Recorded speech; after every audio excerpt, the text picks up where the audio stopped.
ক্যাটরিনা কাইফের মতো পোজ দিয়ে শাড়ির আঁচল ওড়াতে ওড়াতে আমি যাচ্ছি আজকে অন্নপ্রাশন বাড়িতে। আর কথা বলতে বলতে চলেও এলাম মিষ্টি কৌশানীর অন্নপ্রাশনে।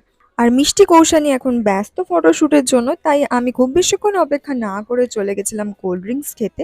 তারপরে এত সুন্দর সাজুগুজু করে এসছি, আর একটু পোজ দেবো না তাই কি কখনো হয়?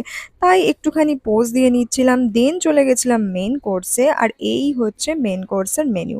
তো প্রথমে শুরু করেছিলাম শুক্তো দিয়ে, দেন খেয়েছিলাম বাঙালি কমফর্ট ফুড ডাল আলু ভাজা এঁচোড় চিংড়ি আর তোপসে ফ্রাই দিয়ে।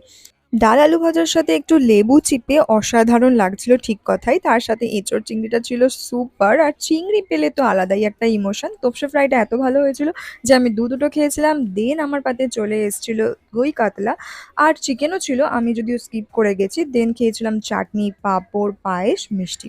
খাওয়া দাওয়া কমপ্লিট করে কৌশানীকে একটু আদর করে আইসক্রিম খেতে খেতে চললাম বাড়ি। চলো বাই।